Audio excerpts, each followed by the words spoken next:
الحمد لله الذي هدانا لخير الأديان وما كنا لنهتدي لولا أن هدانا الله والصلاة والسلام على سيد الرسل وخاتم الأنبياء وعلى آله وصحبه الذين هم نجوم الاهتداء والاقتداء أما بعد بسم الله الرحمن الرحيم قال النبي صلى الله عليه وسلم قال الله عز وجل الصوم لي وأنا أجزي به أو كما قال عليه الصلاة والسلام آمنت بالله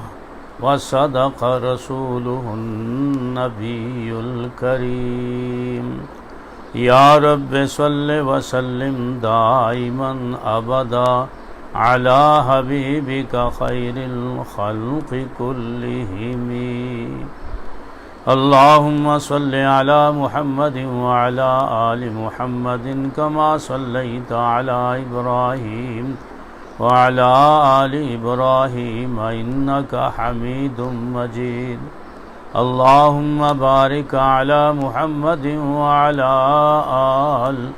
وعلى آل محمد كما باركت على إبراهيم وعلى آل إبراهيم إنك حميد مجيد معزز سامعین و ناظرین، السلام علیکم ورحمۃ اللہ۔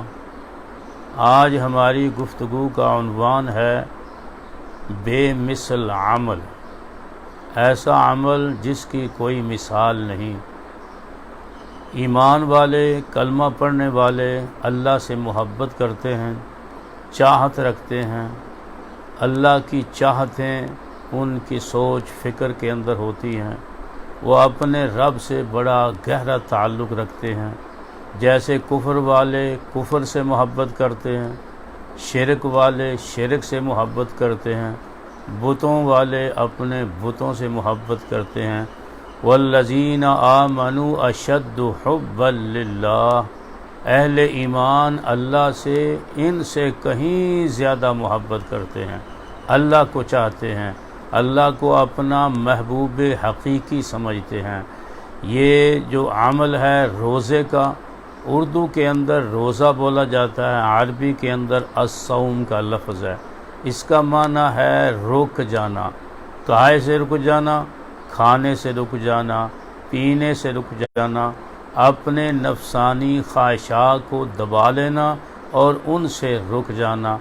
اب یہ آدمی کھاتا نہیں ہے، پیتا نہیں ہے، بھوکا ہے، پیاسا ہے، اپنے نفس کی خواہش پر عمل نہیں کرتا، اپنے آپ کو روک کے رکھتا ہے۔ اگر اس سے پوچھا جائے کیوں کھاتا نہیں، کہنے لگا میرا محبوب چاہتا ہے میں بھوکا رہوں، اس لیے میں بھوکا ہوں۔ اور اگر اسے کہا جائے پیتا کیوں نہیں، کہنے لگا میرا محبوب حقیقی، میرا اللہ، میرا پروردگار، میرا خالق، میرا شہنشاہ چاہتا ہے میں پیاسا رہوں، اس لیے میں پیاسا ہوں۔ خوبصورت بیوی ہے، نہیں جاتا، کیوں کہ میرا اللہ یہی چاہتا ہے کہ میں اس خواہش کو بھی اپنے دبا لوں۔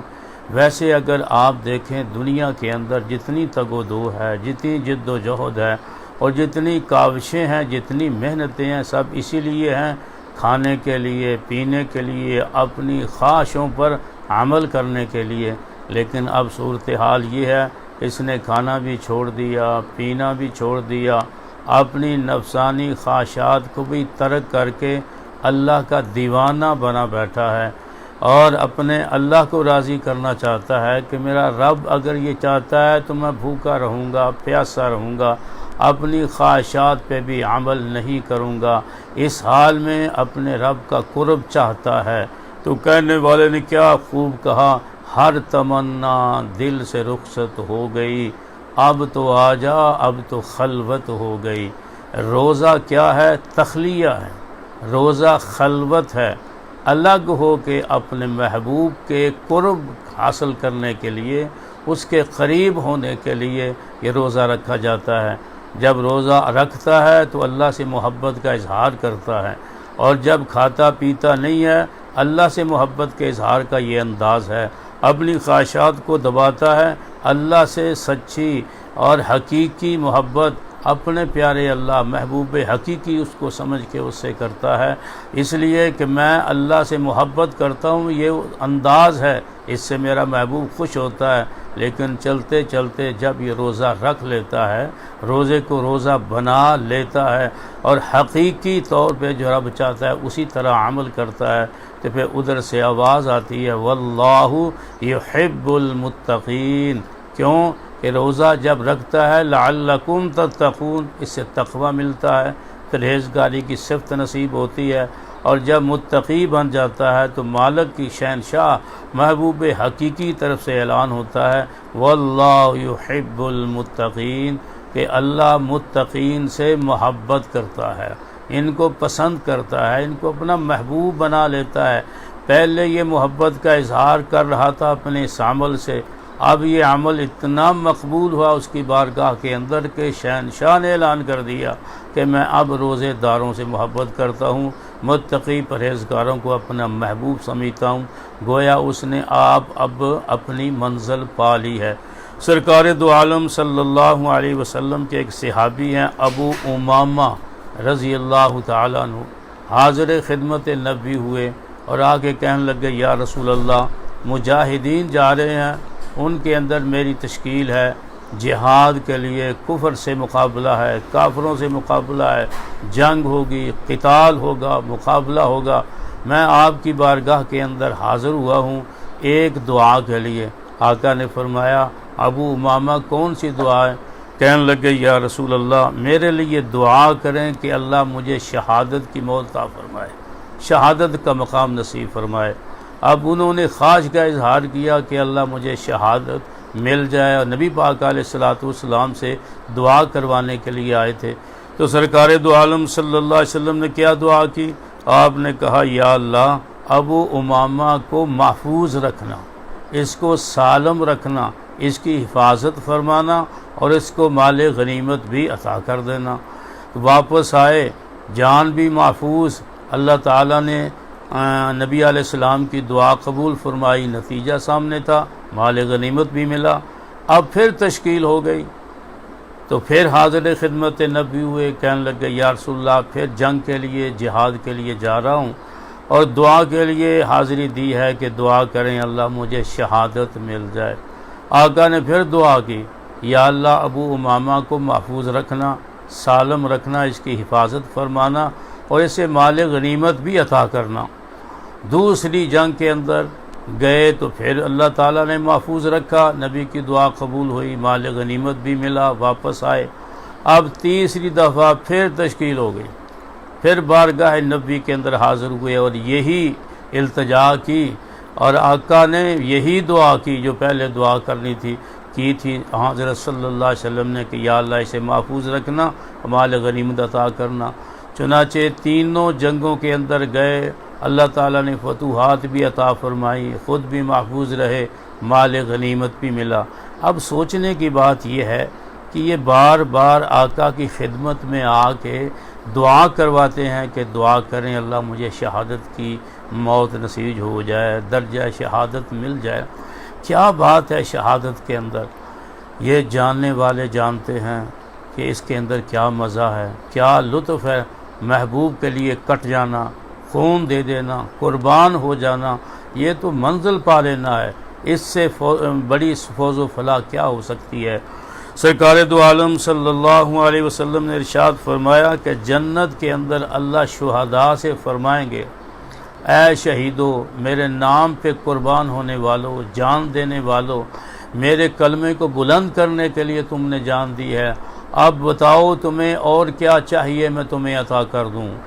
تو شہداء کہیں گے یا اللہ یہ جنت تو نے اتنی بڑی بنائی ہے، اتنی وسیع بنائی ہے، ہمارے وہم و گمان میں بھی یہ نعمتیں نہ تھی جو تو نے ہمیں عطا کر دی ہیں، اب ہم اور کیا مانگ سکتے ہیں، ہمارے ذہن میں کوئی بات نہیں۔ اللہ پھر کہیں گے ہاں مانگو بھائی میں تمہیں دینا چاہتا ہوں۔ پھر اللہ اصرار فرمائیں گے مانگو تمہیں کیا چاہیے، میں رب تمہیں دینا چاہتا ہوں۔ تو جب اللہ کا اصرار بڑھے گا، بار بار اللہ فرمائیں گے، تو یہ شہداء اللہ کی بارگاہ کے اندر عرض کریں گے پروردگار ہمیں واپس بھیج دے دنیا کے اندر، پھر تیرے نام پہ قربان ہو کے آئیں، شہید ہو کے آئیں، جان دے کے آئیں۔ اب یہاں سوچنے کی بات یہ ہے کہ جب آدمی مرتا ہے، جان نکلتی ہے اور میدان جنگ کے اندر تلوار لگے، خنجر لگے، بھالا لگے، رگ کٹتی ہے تو تکلیف ہوتی ہے۔ اب جنت کی بہاریں چھوڑ کے تکلیف لینے کے لیے بھلا کون آتا ہے؟ میں دنیا میں جاؤں پھر تکلیف اٹھا کے واپس آؤں، وجہ کیا ہے؟ وجہ علماء کرام یہ نقطہ بیان کرتے ہیں کہ جب شہید کا آخری وقت آتا ہے، روح پرواز کرنے لگتی ہے، یہ دنیا سے رخصت ہونے لگتا ہے، تو اس وقت اللہ تبارک و تعالی اتنے پیار سے دیکھتے ہیں نا، اتنی پیاری جھلکی اللہ کی ہوتی ہے، اس کا مزہ جنت کے اندر بھی نہیں بھولتا۔ تو وہ کہیں گے یا اللہ واپس بھیج جو تو نے پیار سے دیکھ کر ہم دوبارہ پھر تیرا وہ پیار دیکھ کے آئیں۔ تو اس حوالے کے ساتھ وہ کہتے ہیں واپس جائیں اور پھر ہم تیرے راہ کے اندر قربان ہو کے آئیں۔ اس لیے بار بار ابو امامہ عرض کرتے تھے کہ یا رسول اللہ میرے لیے شہادت کی دعا کریں کہ اللہ مجھے شہید کا مقام نصیب فرمائے۔ اب 3 دفعہ آقا نے دعا کی کہ اسے اللہ محفوظ رکھ اور مال غنیمت دے، مال غنیمت بھی ملا، اللہ تعالیٰ نے صحت بھی دی اور حفاظت بھی فرمائی۔ اب آقا کی خدمت کے اندر حاضر ہوئے اور حاضر ہو کے عرض کرتے ہیں اے اللہ کے پاک نبی صلی اللہ علیہ وسلم 3 دفعہ آپ سے دعا کروائی تھی، آپ نے یہ دعا کی تھی، ہم 3 دفعہ جنگ سے واپس آئے، آپ کی دعا قبول ہوئی، حفاظت بھی ہوئی اور مال غنیمت بھی ملا۔ اب ہمیں کوئی ایسا عمل بتائیں کہ جو عمل نفع دے اور جنت میں داخلے کا سبب بن جائے، میں جنت میں داخل ہو جاؤں، کوئی ایسا عمل ہمیں بتائیں۔ تو سرکار دو عالم صلی اللہ علیہ وسلم نے فرمایا ابو امامہ ایسا عمل جو اللہ کو بڑا محبوب ہے اور نفع دے گا تجھے، وہ روزہ ہے، روزہ رکھا کر، یہ ایسا ہے لا مثل لہو، اس کی مثل کوئی عمل ہے ہی نہیں، اتنا اونچا عمل ہے۔ علماء کرام لکھتے ہیں کہ آپ کے ہمسائے اور آپ کے قریب رہنے والے حضرات بیان کرتے تھے صحابہ کرام کہ ہم نے اس دن کے بعد پھر ابو امامہ کے گھر سے کبھی دھواں نکلتا نہیں دیکھا، کیونکہ دھواں کب نکلتا ہے؟ اب آج کا دور تو دھواں ویسے ختم ہو گیا ہے، جب آگ جلتی تھی، چولہا جلتا تھا تو دھواں نکلتا تھا، پورے محلے کو، گلی والوں کو پتہ چلتا تھا کہ انہوں نے آگ جلا لی ہے، یہ کھانا وانا تیار کر رہے ہیں۔ کہنے لگے کبھی ہم نے ابو امامہ کے گھر سے دن کے وقت چولہا جلتا نہیں دیکھا، دھواں نظر نہیں آیا، مسلسل روزے رکھتے تھے۔ اور یہ پکی بات ہو گئی تھی پورے علاقے کے اندر کہ جب ان کے گھر سے دھواں نظر آئے نا تو پھر کہتے تھے ان کے ہاں کوئی مہمان آیا ہوا ہے، کیونکہ آپ تو کھانا تیار نہیں کرتے اپنے لیے، روزے سے ہوتے ہیں، تو لہٰذا آج کوئی مہمان ہی آیا ہوگا، اس کی وجہ سے کھانا تیار کیا جا رہا ہے۔ تو سب سے بہتر، اچھا، محبوب، بے مثل عمل اللہ کی بارگاہ کے اندر روزہ ہے۔ اس لیے مالک نے اعلان فرمایا الصوم لی، روزہ ہے ہی میرے لیے، وَأَنَا أَجْزِي بِهِ، اور میں ہی روزے کا بدلہ خود آپ عنایت کروں گا۔ اور اللہ شہنشاہ ہے، جب وہ بدلہ دے گا تو اپنی شان کے مطابق دے گا، فرمایا خود ہی میں اس کا بدلہ دوں گا۔ بلکہ ایک روایت کے اندر آتا ہے وَأَنَا أُجْزَى بِهِ، کہ روزے کا بدلہ نہ زمین ہے، نہ آسمان ہے، نہ پوری کائنات ہے، روزے کا بدلہ اگر ہے تو میں رب ہی ہوں، روزے دار کا میں بن جاؤں گا۔ اب روزے دار کو شہنشاہ جب مل گیا تو پوری کائنات کی دولت مل گئی۔ اس اللہ کی بارگاہ کے اندر دعا ہے کہ اللہ اس عمل کو ویسا بنا کے کرنے کی توفیق دے جو اس کی بارگاہ کے اندر قبول ہو جائے اور جنت میں داخلے کا سبب بن جائے۔ وآخر دعوانا ان الحمد للہ رب العالمین۔